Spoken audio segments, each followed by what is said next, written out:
Hello everyone, welcome to SJEC online classes. Myself Anita Pandey, your history teacher. Please don't forget to subscribe the channel. In this video we'll study about the second chapter of history, factors promoting the growth of nationalism and foundation of the Indian National Congress. The English came to India as a trader. The political breakup of the states that prevailed in India helped the British to establish their rule in India. They followed the policy of expansion and economic exploitation. The Indians revolted against English in AD 1857 to free themselves from the foreign yoke, but they failed. The British suppressed the revolt and followed a policy of political and economic exploitation. The second half of the 19th century witnessed the growth of political rise of national movement. The struggle for freedom was carried on under the Indian National Congress and India became free on 15th August 1947. Next, we move to factors promoting the growth of nationalism or causes of the rise of the national movement. Various causes were responsible for the rise of the growth of the national movement in India. First, British policy of economic exploitation. To exploit the oppressed, the people of India was the only motive of the British, so they followed the policy of economic exploitation. They drained the wealth of India to England. The peasants suffered under heavy land tax. They were oppressed by the government, the landlords, and the money lenders. First, many of them were forced to grow jute and cotton for the factories in England. No steps were taken to encourage agriculture in India. Raw materials was exported to England at cheaper rate. Goods manufactured in England were dumped into India and sold at a higher price. This policy ruined the cottage industry, and the handicraftsmen and the artisans began to starve as they were deprived of their means of livelihood. The lot of the factories workers was also very miserable. They were exploited by the factory owners, who were generally Englishmen. The policy of free trade followed by the British hit the Indian trade and industry hard. The British officers working in India were a heavy drain on the Indian resources because they got a higher salary. Second, effects of the great rising of 1857. The Indians revolted against the oppressive British rule in India and their policy of political expansion and economic exploitation in 1857. Many people were killed on both sides. They the British began to suspect the Indians and doubt their loyalty and integrity. On the other hand, the revolt created discontent and dissatisfaction among the Indians, and they began to hate the English rule in India. It gave birth to a new political consequences and strengthened the sentiments of nationalism. There was a great general national awakening which gave rise to the national movement. Third, British imperialism. It was during the British rule that the entire country was brought under one government, and this gave her people a new sense of political unity. The English established a strong central government and introduced a uniform system of law and administration in the country. Setting up our industries and trade brought about economic unification. India had never witnessed such political unity before. The people of India began to think and act as one nation. The people from different parts of the country began to meet and understand each other. It became easier to spread the feeling of nationalism to every nook and corner of the country. This national sentiment unified the Indians and joined them as one nation. Fourth, repressive colonial policy. The English, like all other imperialist countries, followed a repressive policy against the Indians. Lord Lytton, by the Vernacular Press Act of 1878, put many restrictions on the newspaper published in various Indian language. Likewise, Lord Curzon, by his sweeping change in the field of education, turned the Indians against the British government. His uh, partition of Bengal in 1905 further dissatisfied the Indians and forced them to get rid of the foreign rule. Not only this arrogant behavior of the British official further dissatisfied the Indians to get rid of the foreign rule.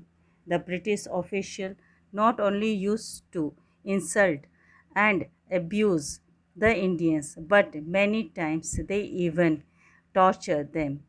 Such things injured the feeling of self respect of the Indians, made them consequence of their humiliation, and created a feeling of bitterness and a feeling of nationalism. Fifth, binding influence of the means of transport and communication. The improvement in the means of transport and communication quickened the peace of free movement in the country. The English built road and railways and set up post and telegraph office in India. The leaders used this means to carry the message of the national movement to all part of the country. This means enable the leaders and the people to meet together to discuss their problems and chalk out plans for the uprooting of the British rule and for the liberation of their country. Sixth, Western thought and education. The British rule imparted Western education in art and science through the medium of English to serve their own administrative and imperial ends. They wanted petty clerks to run the administration. Thought Western education, they wanted to propagate the Western culture and to win the loyalty of educated Indians. But with the spread of Western education and thought, the Indians came into contact with the rational, secular, and democratic and national outlook. The American Revolution, the French Revolution, and other revolutions of Europe inspired the Indians with an idea watchword of liberty, equality, and fraternity. They acquired the ideal watchwords of democracy, freedom, and nationalism from the writings of some important thinkers such as Rousseau, Milton, etc. Educated Indians felt the humiliation of the foreign rule and began to preach the revolutionary ideas among the Indians. They became the leaders of the national movement and were inspired to build a strong modern unit in India.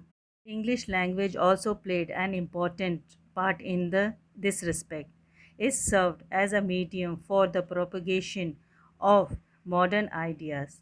It acted as a medium of exchange of thought between the people of different parts of the country. The uniform system of education taught the English language throughout India produce the unity of thought, ideas, and feeling. Seventh, India press and literature. The Indian press and literature also rose the feeling of patriotism and national consequences. Many newspapers were published in different parts of the country, such as Amrit Bazar Patrika, The Hindu, the priority of Maratha, the Kesari, the Azad, the Indian miner, the tribute, and the advocate, the Kohinoor, etc. etc. They not only criticized the unjust policies of the government but also played a vital role in influencing political ideas and patriotic sentiments and raising political consciousness among the people. Tilak's weeklies, Kesari and Maratha, also instilled pride among the Indians for their country. P.C. Chatterjee Bengali novel Anand Math became the Bible of modern Bengali patriotism. It contained the national song Vande Mataram, which greatly inspired the people. Rediscovery of India's glorious past. Many Britishers propagated the theory that the Indians had never been able to govern themselves in the past and they were always ruled by the foreigners. But many foreign scholars like Sir William Jones, Max Muller, Marshall Jacobi, etc., conducted many studies on the Indian history. They were greatly inspired by the political, social, and cultural advancement of India in the past. They praised the rich culture heritage of India to the utmost. Indian writers such as Ranade, Harprasad Shastri, etc., threw light on the greatness and glory of ancient India. The work of these scholars rose the feeling of self respect, self confidence, patriotism, and nationalism among the people. Ninth, social religious reform movement. Many social and religious reformers like Raja Ram Mohan Roy, Swami Dayanand, Jyotiba Phule, Swami Vivekananda, etc., carried out many social and religious reforms and paved the way for the national movement. They inspired the people with the ideas of self respect, self confidence, and self reliance, and rose in them the feeling of patriotism and nationalism. Raja Ram Mohan Roy. He was one of the greatest social reformer of modern India and has rightly been called the father of modern India. He had a rational and significant outlook and believed in human dignity and social equality. He emphasized religious and social reform and founded the Brahma Samaj. Second, he abolished the Sati Pratha and campaigned to persuade the British government to abolish sati and child marriage. He was because of his effort that the Governor General William Bentinck passed a law making the practice of sati illegal and punishable by law. He stood for modern education, introduction of English education and propagation of science in India. He advocated equal right for women, right of a widow to remarriage and right of women to property. He was also against of superstition and idol worship. The concept of one God, his religion, ideas, assimilated elements for Islam, Christianity, and Hindu. According to Ravindranath Tagore, Raja Ram Mohan Roy was the father of India Renaissance and the prophet of Indian nationalism. Jyotiba Phule. He was another popular 19th century thinker, social reformer, writer and philosopher, scholar and editor. On 24th September 1873, Jyotiba founded Satya Sodak Samaj. liberation, the Sudras, and preventing the exploitation of the Brahmins. The Satyasodhak Samaj also propagated the spread of rationalism thinking and denied the need of Brahmin priest class as educational and religious leader. He unhelped the thought that as the children of God, every person has equal status irrespective of caste and creed.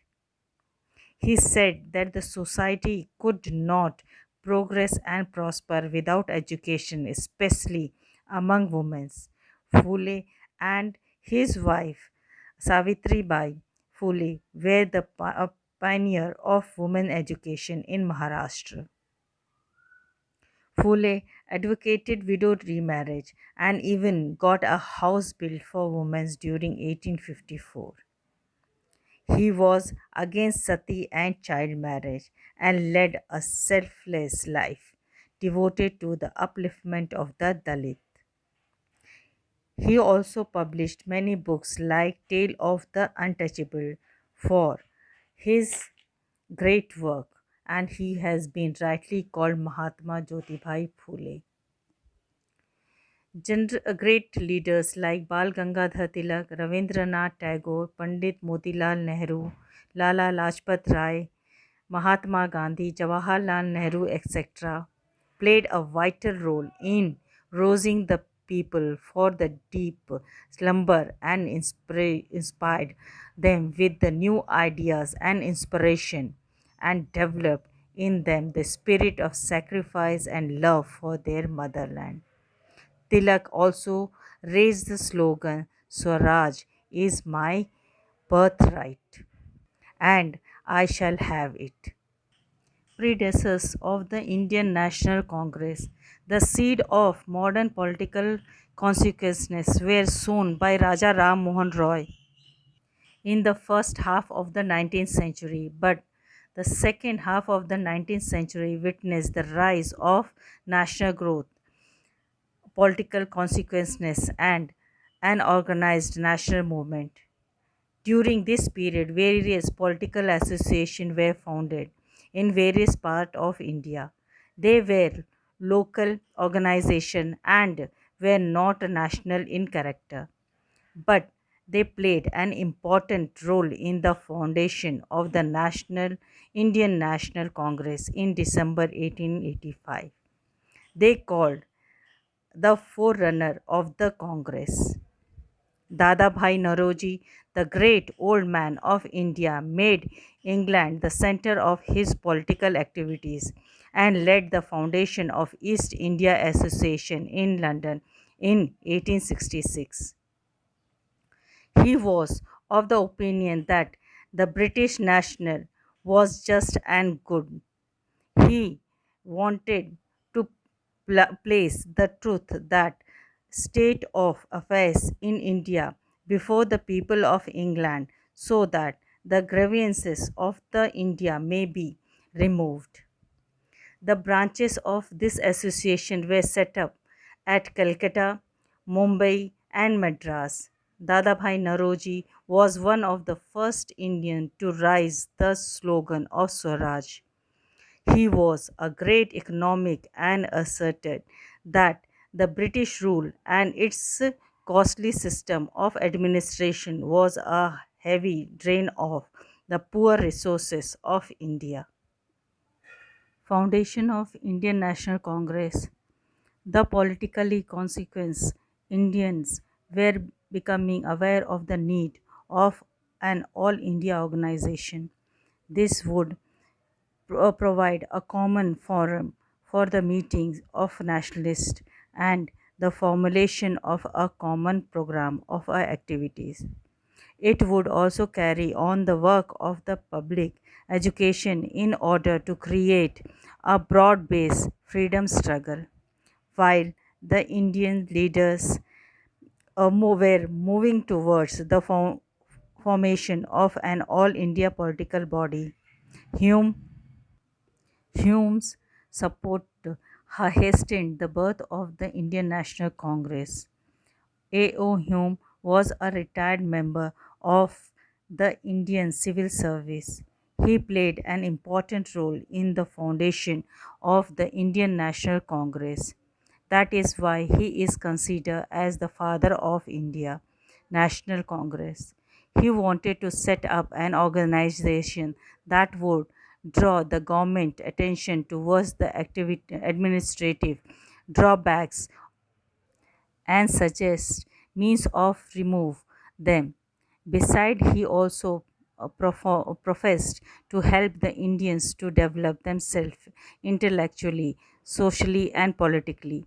He wrote an open letter to the graduate of the Calcutta University on March 1st, 1883, demanding them to dedicate themselves to the service of the people and to form a union to organize and follow the well defined lines of action. At the suggestion of Dadabhai Naroji, the name of the union was changed. It was named as the Indian National Congress.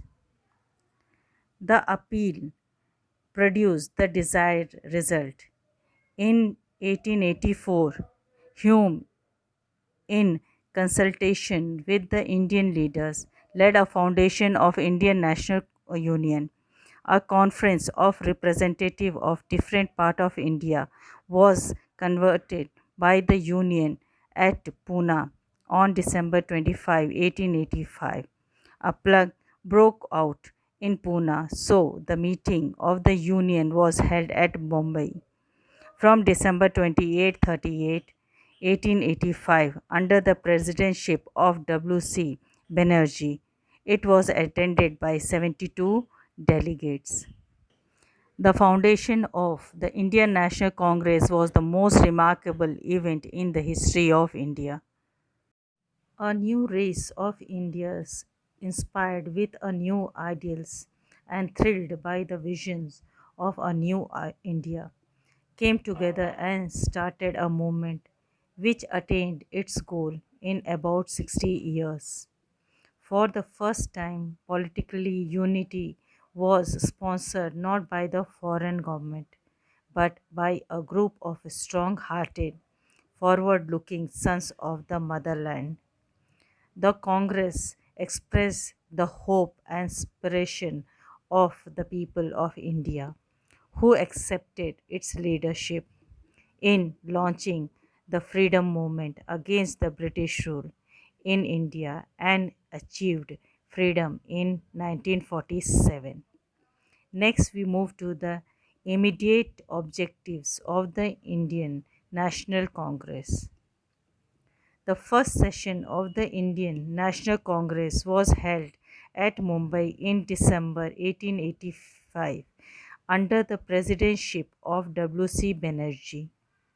In his presidential address, he declared the following as the aim of the Indian National Congress: to promote friendly relation between nationalist political workers from different parts of the country, to develop a consolidate and feeling of national unity irrespective of religious belief, color, and creed, to formulate popular demand and place them before the government.